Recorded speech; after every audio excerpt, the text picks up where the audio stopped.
Pour faire mon premier contrat professionnel, est-ce que j'ai tout ce que j'ai de besoin? Bon, j'ai un boîtier, il va sans dire, ça c'est bien. J'ai 2 objectifs, mais j'aurais peut-être besoin d'avoir un 3e objectif. J'ai peut-être l'air plus professionnel si j'ai un 3e objectif, lequel, je ne sais pas, mais peut-être que j'ai besoin d'un 3e ou d'un 4e objectif. Un flash, oui, c'est toujours important, c'est correct, mais j'ai peut-être besoin d'un 2e flash. Puis si j'ai un 2e flash, j'ai peut-être besoin de m'acheter un softbox. Ça serait bien. Oui, j'ai peut-être besoin d'un softbox. J'ai un réflecteur ici, ça c'est correct. Ça peut toujours servir. Mes cartes professionnelles, ça va. Ma galerie d'images sur le web, ça c'est pas terrible. J'ai peut-être besoin de faire du travail là-dessus. C'est pas top, absolument pas. Alors qu'est-ce que j'ai besoin de plus? J'aurais peut-être besoin... Arrêtez! Vous n'avez pas besoin de plus. J'ai même envie de prendre tout ça et de tasser ça un tout petit peu parce que ce qui est important pour faire votre premier contrat photo professionnel, oui, quelques pièces d'équipement, mais il y a surtout ça, et puis il y a ça. Et ça, vous l'avez déjà.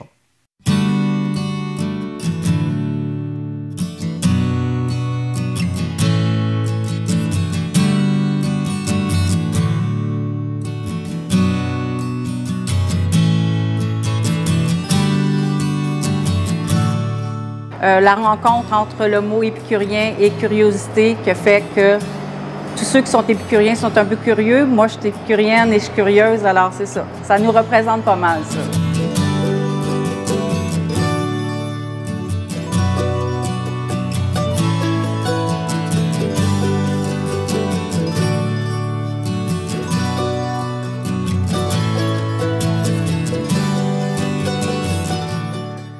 C'est ma première réalisation professionnelle vidéo que je viens de faire, que je viens de publier.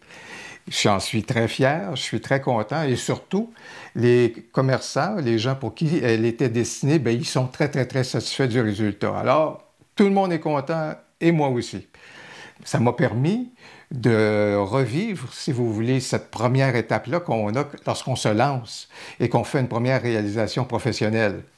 Heureusement, j'avais une bonne feuille de route du côté de la photo et je réalise que mes points de repère côté photo m'ont été extrêmement utiles pour cette première prestation professionnelle-là. Alors, je tiens donc à partager avec vous, si vous voulez, quelques-uns des points de repère qui nous mènent vers cette première réalisation professionnelle-là, si vous voulez.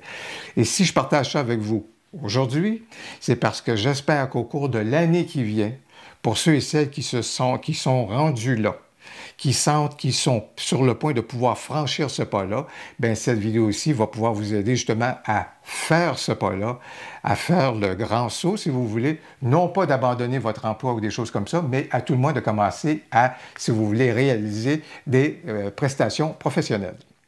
Comment en arriver à faire cette première prestation locale-là? Bien, si je m'inspire un peu de la démarche que j'ai faite, je vous dirais, identifions dans notre environnement immédiat quelque chose qui nous inspire.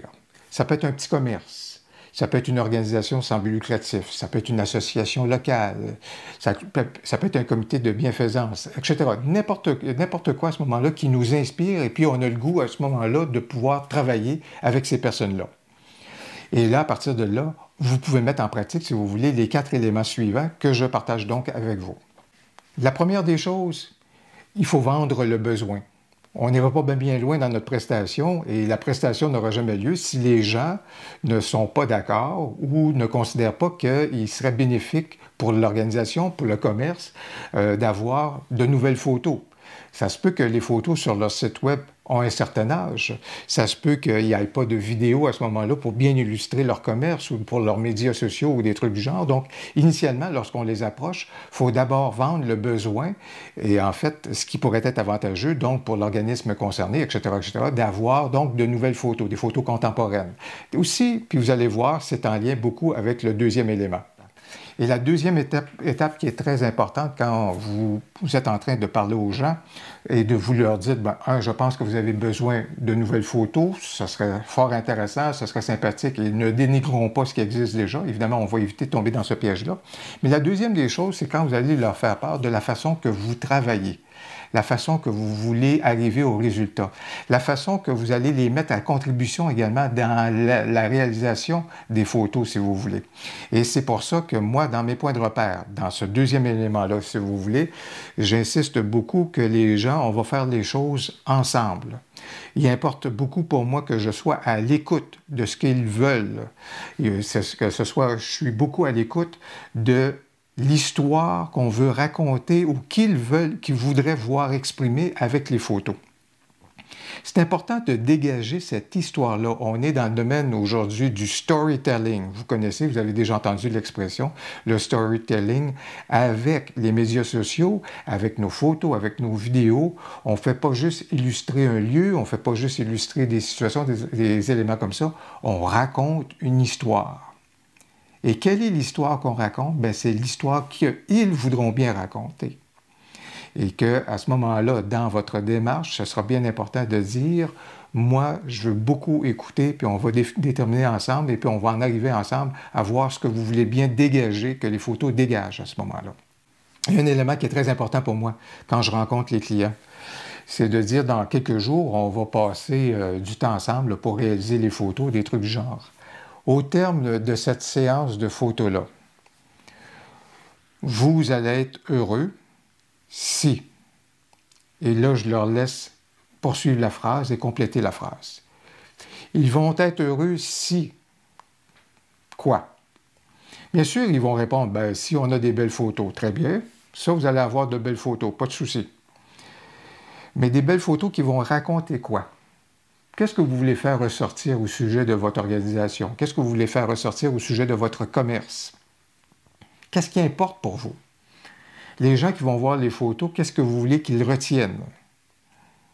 Si on parle du commerce, par exemple, lorsque j'ai eu la discussion avec la boucherie, est-ce qu'on voulait faire ressortir l'ambiance des lieux, l'aménagement des lieux, la quantité de produits, la qualité des produits, le service à la clientèle, la préparation des mets? Qu'est-ce qu'on voulait faire ressortir? Vous voyez, c'est autant de questions qui sont légitimes et que nous, si on veut faire un bon travail, bien, il faut qu'on sache un peu dans quelle direction on veut aller. C'est important, donc, d'avoir une très bonne idée, d'avoir une idée de l'histoire qu'on veut raconter, donc de déterminer la chose et de le déterminer ensemble avec les gens. Et quand vous leur dites que c'est votre façon de fonctionner, bien, c'est rassurant. Ils se sentent mis à contribution. Ils ne se sentent pas, à ce moment-là, dépossédés du produit ou de la finalité. La finalité, elle est déterminée en fonction de ce qu'ils veulent et de ce qu'on va identifier ensemble. Et des fois, vous allez voir avec les commerçants, des trucs genre, c'est pas évident. Tout de suite, ou c'est pas évident, ou des fois, ça l'est beaucoup. Et c'est intéressant de les entendre à ce moment-là parler avec passion de ce qu'ils veulent que les gens vivent dans leur commerce, par exemple, des choses comme ça. Là, vous réalisez que l'histoire est en train de s'écrire devant vous et vous avez besoin à ce moment-là tout simplement de noter l'histoire qui est à raconter. Et tout ça va donc imprimer et inspirer votre démarche. Le troisième élément, au niveau du savoir-être, c'est pendant la prestation. Ça nous arrive d'avoir des difficultés, des fois, des réglages qui ne fonctionnent pas, et si vous voulez. Et ça ne donne rien de tenter de camoufler la chose, ça paraît. Les gens peuvent bien voir qu'à ce moment-là, on a l'air préoccupé des trucs du genre. Alors, dans ce temps-là, il faut jouer franc jeu. Moi, j'aime bien jouer la carte de la transparence. On va refaire la photo. Le problème, c'est pas le top modèle ou la top modèle, ou si je suis en train de photographier quelqu'un, le problème, c'est pas la top modèle, c'est le photographe.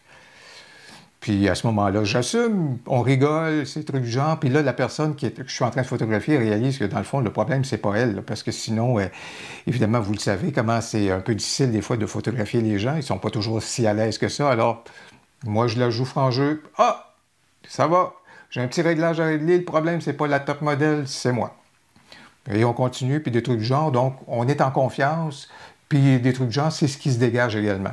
Je vous dirais également, quand je fais de l'événement, ben, c'est important, quand je prends mes photos, des trucs du genre, je positionne bien les gens voient bien que je suis à mon affaire, que j'ai des bons points de repère, des trucs du genre.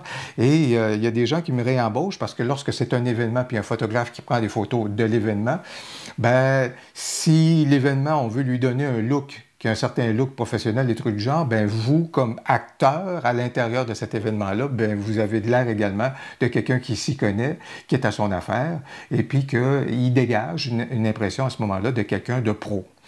C'est pour ça que assez souvent, je suis réembauché justement à cause que non seulement les photos sont intéressantes, mais ce qu'on dégage comme savoir-être, si vous voulez, pendant la prestation et avec l'expression du savoir-faire, ben à ce moment-là, c'est quelque chose qui convient très bien aux personnes. Le quatrième élément, respecter les délais. Respecter les délais de livraison. Si on doit livrer des photos tout de suite après la prestation, allez, on y va, on se dépêche à faire les retouches et hop, c'est emballé et envoyé. On a quelques jours pour faire les retouches, tant mieux, on soigne à ce moment-là celle-ci et on envoie le tout dans les délais qui sont convenus. J'espère que la vidéo vous aura inspiré et vous incite à faire ces démarches-là pour aller chercher ces premières prestations professionnelles. Au niveau de l'équipement, vous avez déjà le nécessaire. Au niveau du savoir-faire, vous l'avez également. Au niveau du savoir-être, ben, j'ai partagé avec vous une vision, une façon de faire les choses qui est la mienne. Peut-être qu'elle peut à ce moment-là aussi inspirer la vôtre. Ben, j'espère que la vidéo vous a plu. Si c'est le cas, n'hésitez donc pas à cliquer sur j'aime, à vous abonner à ma chaîne YouTube et dans le commentaire, si vous avez fait une réalisation professionnelle récemment, faites-nous part de votre expérience. On aimerait bien ça vous lire. Et si vous songez à faire vos premiers pas, ben, faites-nous en part également. On a bien hâte de vous lire. Au plaisir, à la prochaine.